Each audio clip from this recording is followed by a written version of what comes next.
Queridos, boa noite. Quero convidar você a fechar seus olhos. Tem um tempo de oração individual aí agora. Você vai colocar o seu coração diante de Deus. Fale com Ele.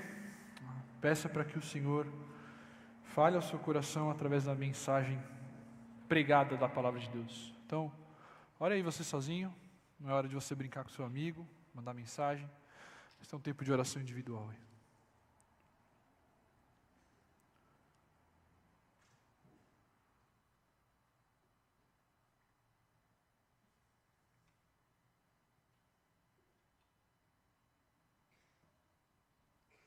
Pai, nós queremos ouvir a Tua voz essa noite, Deus. E reconhecemos que precisamos ter o nosso coração transformado. O Senhor nos ajude a prestar atenção, a manter o foco, deixar as conversas de lado, o celular, qualquer outra coisa que nos atrapalhe. Porque queremos sair daqui transformados pela Tua palavra. Nos ajude, Deus. Sem a Sua ajuda nós não conseguimos. Nosso desejo natural é desprezar a Tua palavra. Por isso eu te peço que por meio do Teu Santo Espírito, abra os nossos olhos e o nosso coração para esse tempo juntos. E é isso que nós oramos e agradecemos no nome de Cristo Jesus. Amém e amém. Irmãos, primeiramente agradecer a oportunidade de estar aqui mais uma vez. Se você esteve hoje pela manhã na EBD, obrigado por estar. Você vai ter que me aguentar de novo por mais um tempo aí do futebol, e você não precisa apostar que vai ser uma pregação legal, tá bom? Vai dar certo. Mas, convido você a abrir sua Bíblia lá no Salmo 15. Foi o texto que nós lemos ali no começo. Salmo 15.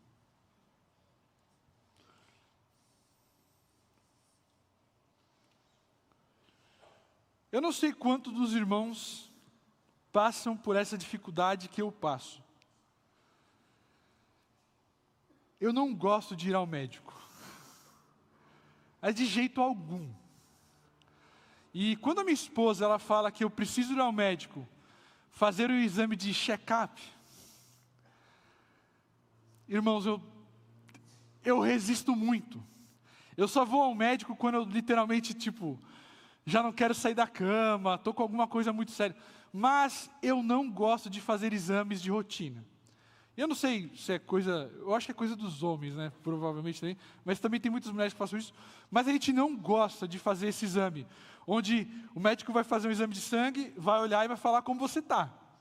Né? Eu brinco que médico é que nem mecânico. Nada contra. O Alexandre está aí? Nada contra o Alê. Mas é que nem mecânico, você vai lá, leva o seu carro para arrumar um problema, você descobre outros. E no médico é a mesma coisa, você vai fazendo exame e vai descobrindo uma coisa atrás da outra. Então, nós fugimos dessa prática do check-up, porque dificilmente nós queremos encontrar um problema em nós ou na nossa saúde. Mas é interessante, porque o salmo de hoje, eu gosto de chamar o Salmo 15 de um salmo de check-up espiritual. O salmo dessa noite vai mostrar a realidade do meu e do seu coração. Vai mostrar como está a nossa saúde espiritual. E é por isso que eu quero convidar você a prestar atenção, caminhar junto comigo nessa noite, para entendermos como está o meu coração e o seu coração diante de Deus hoje. E pensando nisso, então, se eu pudesse resumir o sermão numa grande ideia, a grande ideia do texto hoje é: em Cristo, podemos ter uma vida santa e inabalável na presença de Deus. Em Cristo, podemos ter uma vida santa e inabalável na presença de Deus. Basicamente, se a gente puder dividir o nosso texto aí, ele está em 3 partes. O salmista ele faz uma pergunta no versículo 1, do versículo 2 até o 5a, a metade do 5. Ele tem a resposta dessa pergunta, e no final do texto ali, na última frase do texto, nós temos uma resposta, uma garantia. Então nós temos a pergunta, resposta e a garantia. E é nesse sentido, então, a gente vai lendo o texto, caminhando juntos, aplicando, entendendo um pouco mais sobre o que esse texto está falando para mim e para você nessa noite. Mas, meus irmãos, algumas informações importantes. Na sua Bíblia aí, no título, provavelmente vai falar quem escreveu esse salmo. Está aparecendo aí para você? Salmo de Davi, isso mesmo. Então, Davi escreveu esse salmo. Esse é um salmo litúrgico de entrada. Difícil de entender isso, né? Mas basicamente era uma música tocada quando o povo estava ali e o sacerdote estava para entrar no templo. Ou seja, eram salmos cantados antes de se entrar no templo para adorar o Senhor. Um salmo litúrgico de entrada. Alguns comentaristas vão dizer que esse salmo foi escrito e cantado enquanto Davi estava levando com o povo ali a Arca da Aliança. E basicamente essa ideia está toda construída na ideia do tabernáculo. Ou seja, a presença de Deus no meio do seu povo. Então, vamos para o texto, vamos caminhar, vamos trabalhar o texto aqui para trazer aplicações e aprendizados para a nossa vida. Então, olhe comigo o versículo 1. Senhor, quem habitará no teu tabernáculo? Quem poderá morar no teu santo monte? Davi começa o texto com uma pergunta interessante, que na verdade são duas. Ele vai dirigir-se ao Senhor e, Senhor, quem é que pode habitar no teu tabernáculo? Quem pode morar no teu santo monte? Lembre-se, a visão do tabernáculo lá em Êxodo 28, era exatamente essa aqui da imagem que eu coloquei. Então, hoje eu coloquei algumas imagens para ajudar a galera mais nova aí a caminhar junto no texto. Mas o tabernáculo foi construído ali no meio do acampamento, no deserto, para que o povo pudesse adorar a Deus. E eu não sei se os irmãos lembram, mas quanto mais para dentro do tabernáculo, mais para o centro do tabernáculo, mais estava exposta ali a presença de Deus. Tanto que no centro, na última ala do tabernáculo, estava o quê? O Santo dos Santos. Ou seja, e a presença do tabernáculo ali, a presença do templo, era muito claro. Deus estava no meio do seu povo. Eu não sei se vocês lembram, mas quando Israel pecava, nações vinham, destruíam. Era Deus saindo da presença do seu povo. Mas quando o tabernáculo, o templo estava ali, era essa figura simbólica de Deus habitando no meio do seu povo. Então Davi ele faz essa pergunta: Senhor, quem é que pode estar à tua presença? Quem é que pode morar no teu santo templo, no teu santo monte? Ele está perguntando isso porque Deus, Ele é supremo, o Criador de todas as coisas. É o Deus que formou esse universo. Esse é o Deus onipotente, onipresente, Deus todo-poderoso. Quem é que pode estar na presença desse Deus? Quem pode habitar com esse Deus que com Ele habitam serafins e querubins? Quem pode habitar na presença desse que é rodeado de glória? Essa é uma boa pergunta. Talvez quando a gente olhe para nós, a gente não sabe responder muito bem. Será que eu posso habitar na presença desse Deus? Mas então, Davi agora vai responder essa pergunta. E a partir do versículo 2, então, nós vamos começar agora a nossa consulta, o nosso check-up espiritual.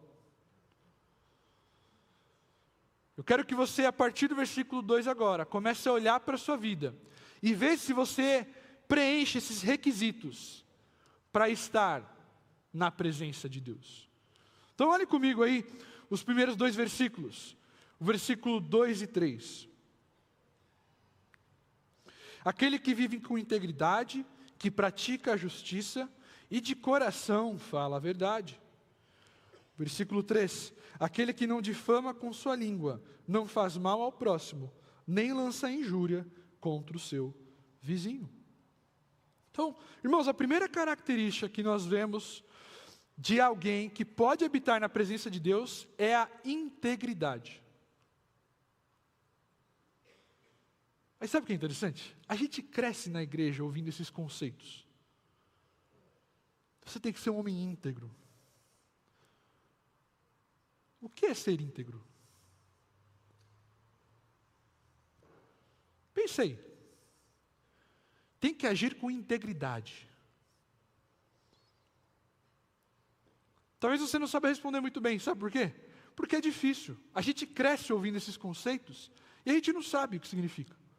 Mas eu vou dar uma explicação que pode te ajudar. Uma pessoa íntegra, isso eu aprendi no seminário. Quando você vai no mercado, tem produtos que são integrais, certo? Mas não é o integral de cereais. Você vai comprar aquele suco de uva, não vou falar a marca para não fazer propaganda aqui, né? E está escrito lá, suco de uva integral. Ou seja, dentro daquela caixinha, daquela garrafa de vidro, se está escrito que é integral, tem que ter o que ali dentro? Suco de uva e nada mais. A ideia de ser íntegro, integral, é a ideia de ter integridade, é de ser alguém completo, de ser alguém cheio.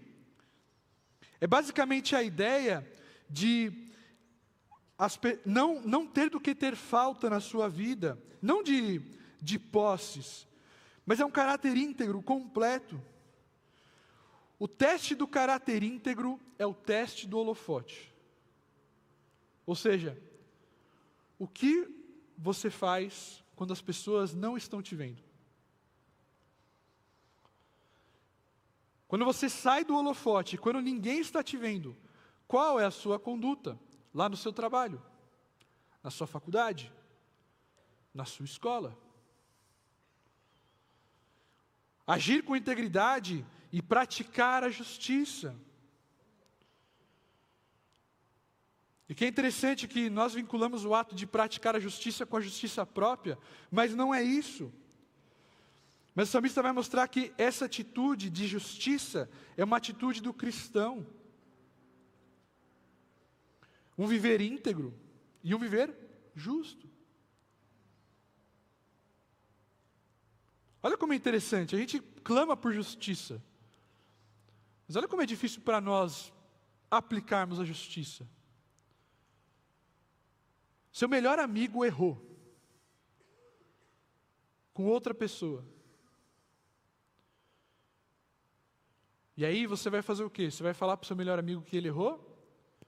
Ou você vai sair falando mal da outra pessoa para o seu melhor amigo? Somos tensionados a ser parciais na nossa prática. Somos tensionados a não ter um viver íntegro. Dentro da igreja é um, fora da igreja é outro. Versículo 2 nos apresenta uma terceira característica de alguém que pode estar na presença de Deus, que é uma pessoa com sinceridade de coração. Vai demonstrar que existe uma harmonia entre o coração dessa pessoa e o que ela fala. É importante a gente ressaltar que sinceridade de coração não é o que muitas vezes nós dizemos de, eu falo mesmo, né? Não, eu não falo por trás, eu falo na cara. E falo uns absurdos na cara. Mas a sinceridade de coração é uma pessoa que não é uma na frente das outras e outra com outras pessoas. Ou seja, nessa primeira consulta médica aqui, nessa primeira consulta do check-up espiritual, você é uma pessoa íntegra? Você é uma pessoa justa? Você é alguém que fala com sinceridade de coração? Qual foi a última vez que você exortou um irmão? Você viu ele fazendo algo errado. Qual foi a última vez que você exortou esse irmão?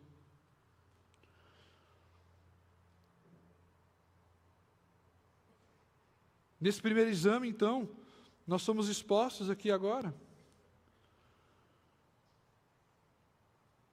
Mas o nosso texto continua, e é interessante porque nós vemos agora no versículo 3, 3 proibições. faça isso, e agora no versículo 3 é aquele que não, aquele que não, aquele que não. Olha comigo aí. Aquele que não difama com sua língua, não faz mal ao próximo, nem lança injúria contra o seu vizinho. Ainda no campo da fala, o salmista vai dizer que aquele que pode estar na presença de Deus é uma pessoa que não difama.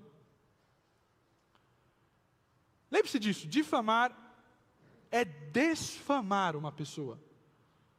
Para você nunca mais esquecer, difamar é desfamar. Ou seja, você pegar a fama dessa pessoa e prejudicá-la. E isso é muito interessante, porque o que ele está querendo dizer não é exatamente só uma ofensa sobre o irmão, mas é muito do que nós falamos sobre o nosso próximo. É interessante que quando às vezes a gente fala, desfama uma pessoa, é exatamente isso. Nós terminamos o culto aqui, a gente vai sair e vai trocar uma ideia e nós vamos começar a desfamar pessoas aqui. Não é necessariamente falar mal dela, mas você pode falar de coisas que tiram a fama dela, prejudicam a imagem dela. Você está no rolê, com o pessoal, dando uma volta, comendo uma pizza, depois do culto, você vai sair daqui e falar, a piba não presta.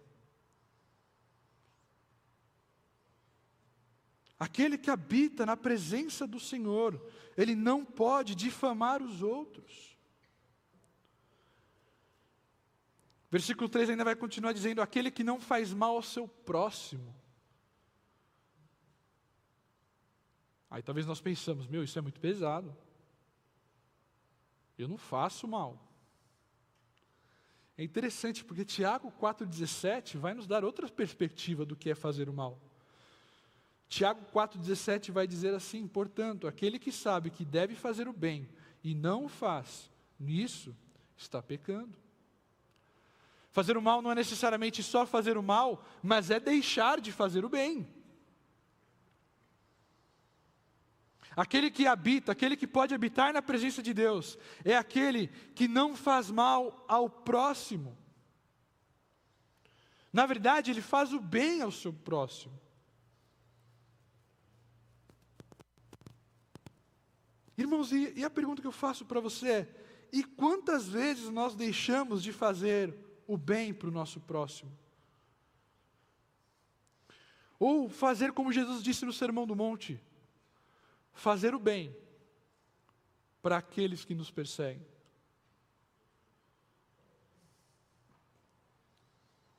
Mas olhando para esses versículos,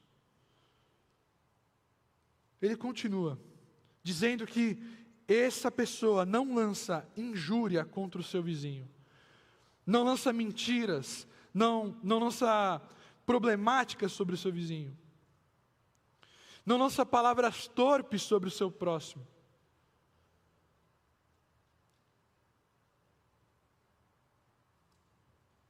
Irmãos, é o que nós precisamos começar a pensar um pouco mais sobre o uso de nossas palavras, de nossas ofensas que não são ofensas. Jovens, adolescentes, pré-adolescentes e adultos também. Usamos palavras às vezes não muito legais do tipo, você é um idiota.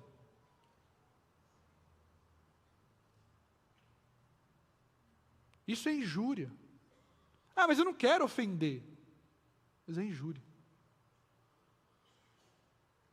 Efésios 4:29 vai dizer que não deve sair da nossa boca palavra torpe alguma, mas apenas as necessárias que edificam e transformam. Irmãos, diante desse primeiro teste aqui, dos versículos 2 e 3, como que você está? Você é justo, íntegro? Como tem sido o uso da sua língua? Você tem sido sincero de coração? Ou tem tido uma língua mentirosa? Você é um difamador? Essa é uma boa pergunta. Qual é a visão que as pessoas têm da pessoa da qual você está falando.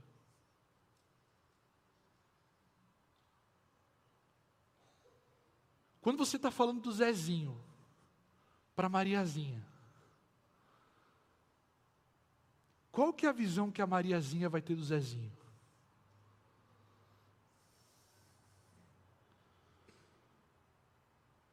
Quantas vezes nós temos deixado de praticar o bem? Aqui na igreja, lá fora.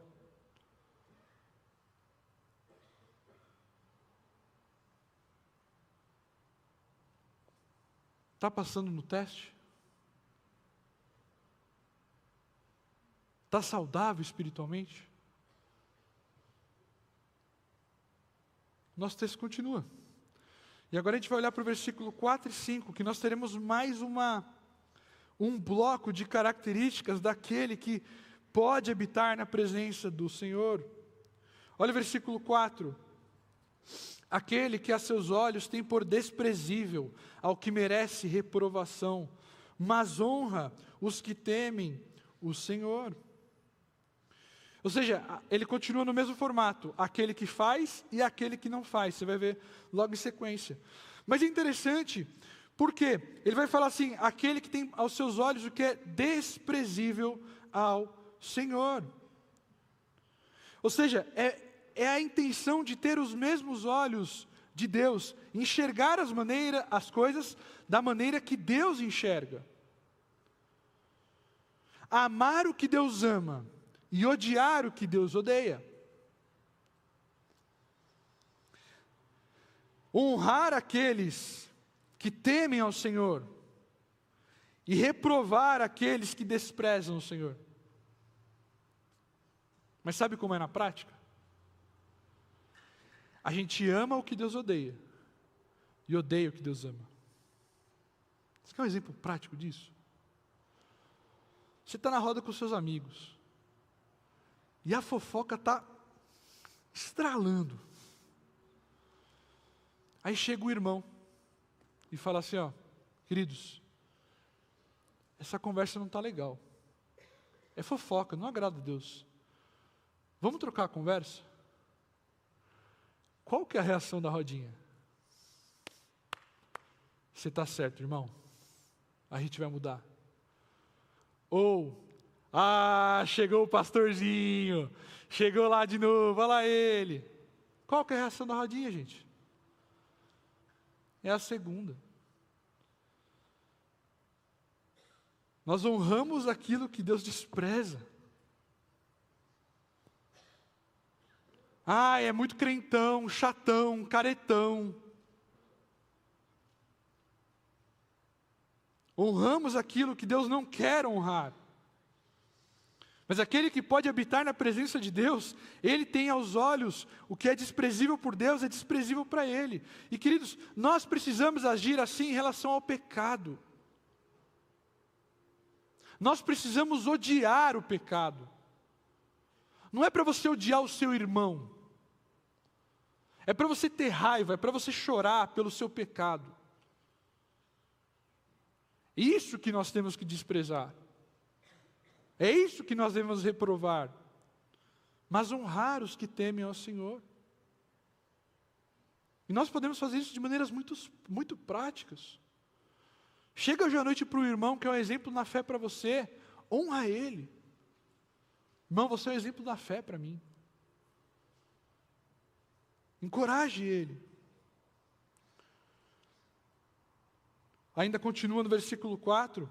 Aquele que jura e cumpre o que prometeu, mesmo com prejuízo próprio. Ou seja, ele faz aquilo que ele combinou a fazer. A palavra dele tem valor. E pasme, ele faz isso, mesmo que seja prejudicado. E quando eu leio esse texto, há para mim um conflito de gerações. Porque eu tenho a impressão de que a palavra das pessoas tem cada vez menos valor com o passar do tempo. Um exemplo prático disso, eu acho bizarro, né? Na minha época não... É o famoso contrato de gaveta. Para os mais novos aí, deixa eu explicar. As pessoas, elas vendiam coisas, combinavam coisas, e tipo assim, valeu. Pegava uma folha de caderno solta lá, dava uma assinatura e valeu. Era na palavra, por isso que a gente chama de contrato de gaveta, né? Porque o cara pegava aquilo, guardava na gaveta e nunca mais via. Mas parece que o tempo vai passando, e essa característica de pessoas que cumprem aquilo que falam, que cumprem o combinado, vai sumindo.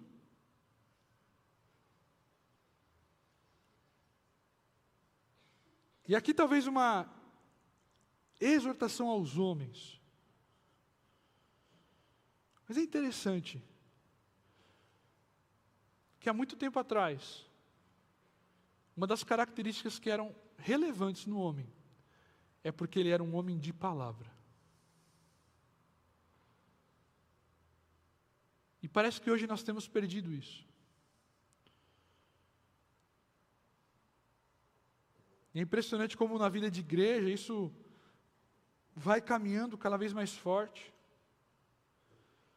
Você tem a sua escala nos ministérios aqui, no Pibaquidos, no estacionamento.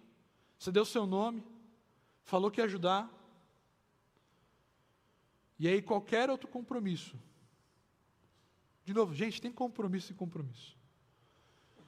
Mas aparece o aniversário do primo, do tio de 2º grau, da senhora da esquina lá.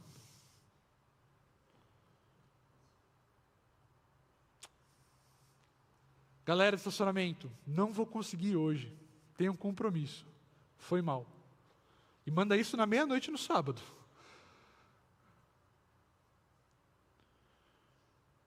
Gente, eu estou aqui na escala do louvor, mas não vai dar para ir.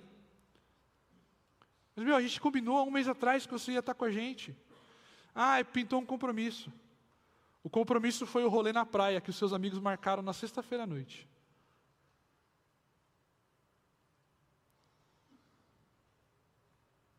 Irmãos, a gente tem perdido cada vez mais isso. Combinamos e não cumprimos coisas das quais nós falamos.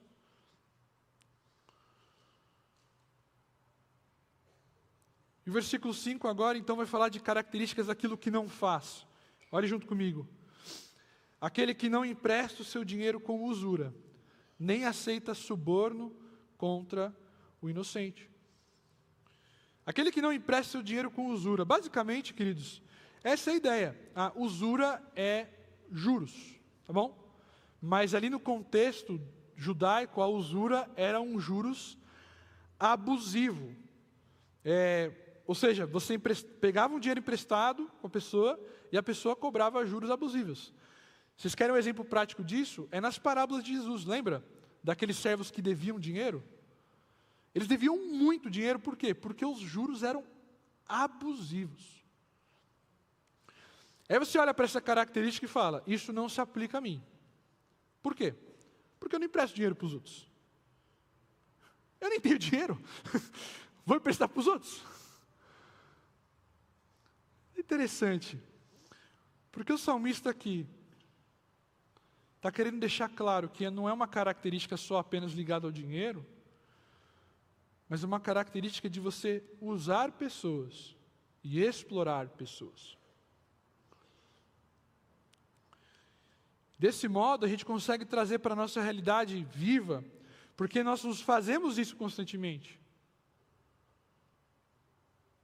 Nós usamos pessoas inocentes. Então, sei lá, tem que arrumar as cadeiras aqui no ginásio. É um trabalho puxado.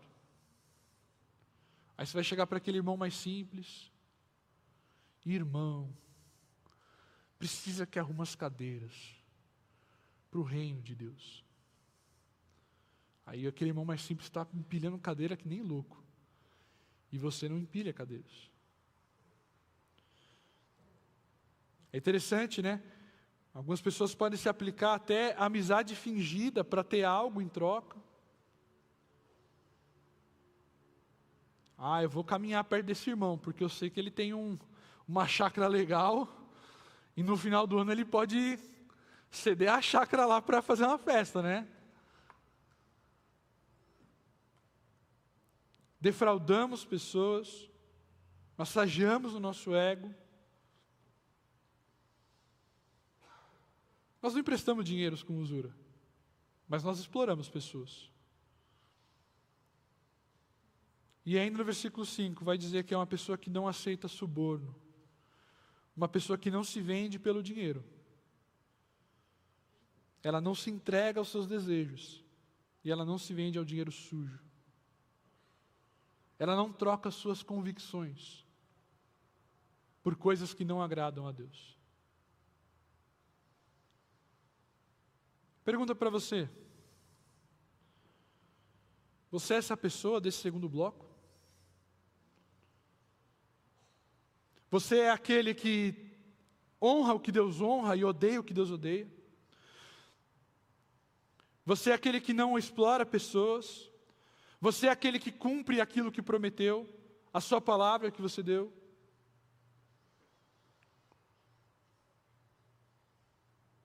Por fim, nosso texto termina com uma garantia. Ali no final do versículo 5.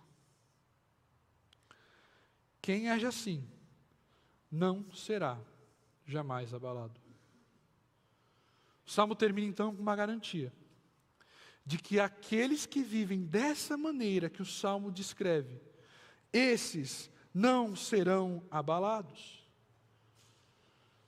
O Salmo vai dizer que se você está nesse estado espiritual, nessa sua vida, você jamais será abalado, porque você vai ter uma vida dependendo da vontade de Deus, uma vida de alegria, contentamento, inabalável. É essa ideia de uma montanha, de uma rocha, que pode chover, pode bater vento, mas ela não se balança. Aquele que vive dessa maneira, vive uma vida inabalável, e não é uma vida que não vai ter dificuldades, mas uma vida que depende da força do Senhor, porque está firmado nela. Viver debaixo da vontade de Deus é a garantia de segurança, de firmeza. Não é garantia de conforto, facilidade, mas é de uma vida de segurança inabalável.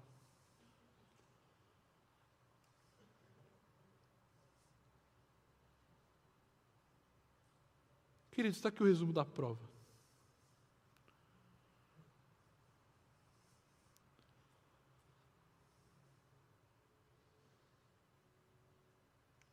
Você está diante agora do médico dos médicos. E ele está fazendo a sua anamnese. Os seus sintomas.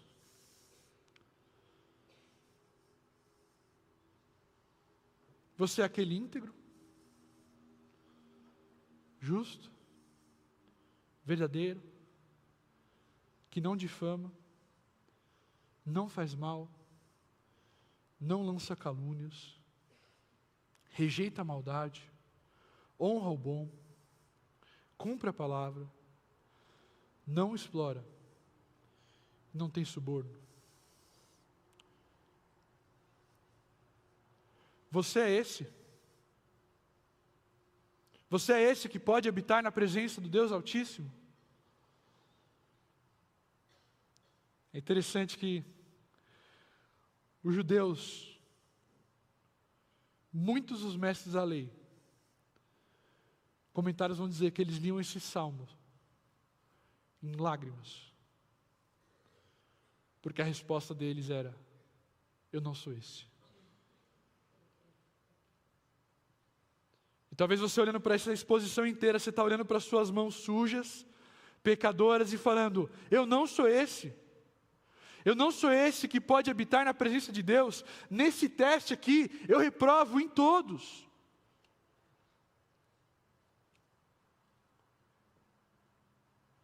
Eu reprovei só em 2. Romanos vai dizer que aquele que reprova em uma questão da lei, reprovou na lei inteira. Eu e você, nós não podemos achegar diante desse Deus, estar na presença dEle, porque existe um problema no meu e no seu coração, que se chama pecado. Irmãos, e é esse problema do nosso coração herdado desde o jardim do Éden. Eu não sei se vocês lembram, quando Adão e Eva comem do fruto e pecam, a primeira coisa que eles perdem é o privilégio da presença de Deus. O Deus que andava com eles no final do dia, eles perdem acesso a isso. E durante a história da humanidade, o homem tenta responder essa pergunta: quem é que pode estar na presença desse Deus? E a resposta é: ninguém, pelos seus méritos.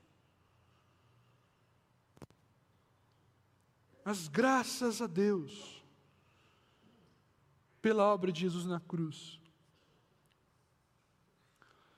Ele é este que não reprovou nesse teste.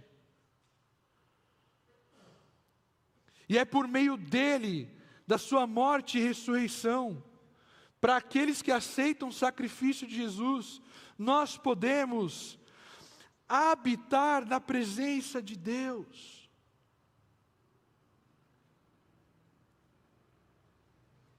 Nós podemos olhar para nossas mãos sujas, pedir perdão para esse Deus e saber que nós podemos habitar na presença dele. Irmãos, isso é confortante. E é isso que a obra dele fez na cruz. Vocês se lembram? Quando Jesus morre na cruz, o que acontece ali no santuário, no templo? O véu que separava faz o quê? Parte ao meio. O homem que estava separado da presença de Deus agora pode habitar na presença desse Deus. Hebreus 4 vai dizer que tendo, pois, Jesus, o Filho de Deus, como grande sumo sacerdote, que adentrou os céus, conservemos firmes a nossa confissão. Ou seja, Jesus, ele foi esse que entrou na presença de Deus. Porque não temos sumo sacerdote que não possa se compadecer das nossas fraquezas. Pelo contrário, ele foi tentado em todas as coisas, a nossa semelhança, mas sem pecado. Portanto, aproximemo-nos do trono da graça com confiança, a fim de recebermos misericórdia e encontrarmos graça para ajuda em momento oportuno. Meus irmãos, eu e você, hoje nós podemos estar na presença desse Deus por causa da obra de Cristo.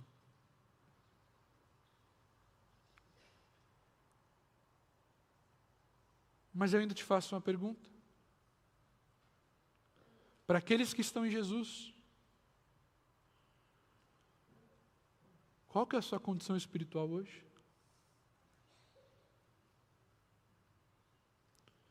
Olha para essa lista do Salmo 15. Essas 11 características são características que são demonstrativas do seu caráter e da sua vida.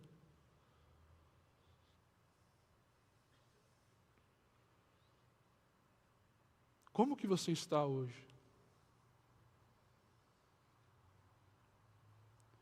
Talvez uma segunda pergunta para você, que não entregou a sua vida para Jesus. Lembre-se, sem o sacrifício dele, você jamais poderá habitar na presença desse Deus.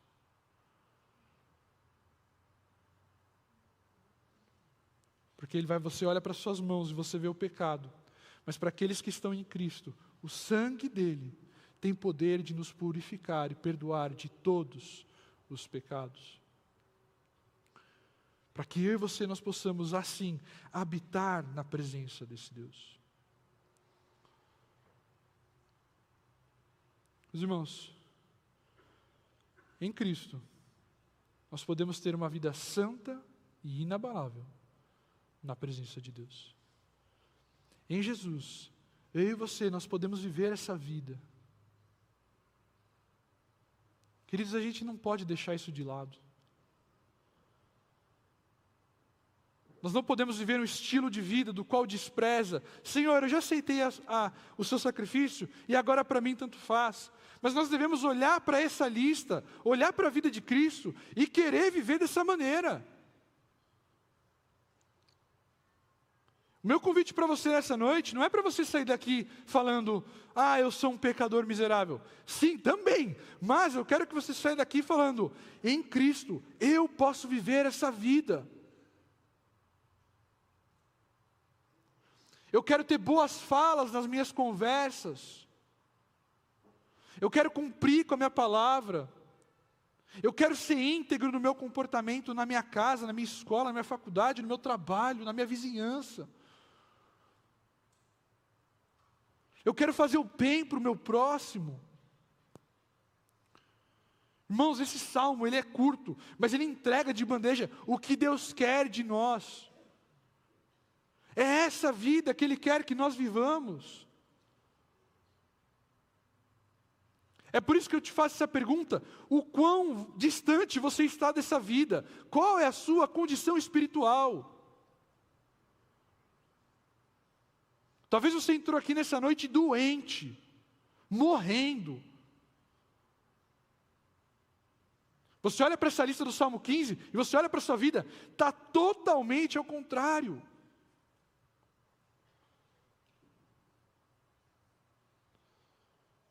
Por isso, irmãos, eu quero encorajá-los a essa busca por Deus, numa vida de coração sincero, clamando: Senhor, eu preciso da Tua ajuda. Pelos seus próprios méritos, pelo seu próprio esforço, você jamais vai conseguir. É por isso que nós precisamos de Cristo Jesus, da ação do Teu Santo Espírito, para transformar o nosso coração. Lembre-se, em Cristo, podemos ter uma vida santa e inabalável na presença de Deus. Podemos desfrutar disso. Mas para que nós possamos fazer isso, nós precisamos orar e clamar a esse Deus para que Ele nos dê um novo coração para viver essa vida do Salmo 15.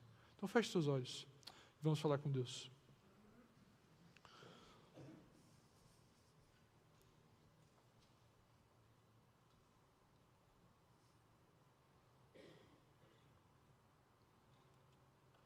Senhor, quando somos confrontados com esse texto, nos sentimos envergonhados. Nos sentimos envergonhados porque olhamos para o nosso coração e vemos, há muito pecado ali. Senhor, ao olhar para esse texto, nosso coração se enche de gratidão, porque nós jamais poderíamos adentrar em Tua presença, mas Cristo Jesus fez isso por nós. E hoje nós podemos desfrutar desse relacionamento contigo. Deus, não nos deixe perder isso de perspectiva. Pai, eu te peço aqui pelos irmãos da igreja, por todos nós. Pai, que possamos viver uma vida justa, íntegra, verdadeira, que não difama, não faz mal ao próximo, não ofende, rejeita o que o Senhor rejeita, ama o que o Senhor ama, cumpre as suas palavras que prometeu, que não explora o próximo, que não aceita suborno. Senhor, nos ajude a viver uma vida de santidade. Pai, incomode aqueles que estão vivendo uma vida longe do Senhor, que estão doentes espiritualmente. Pai, restaura aqueles que estão cansados, desanimados, para que nós vivamos essa vida que o Senhor quer que nós vivamos. Pai, o nosso clamor é que o Senhor nos dê um novo coração para vivermos e colocarmos em prática o Salmo 15. E é isso que nós clamamos e oramos. Em nome de Cristo Jesus. Amém.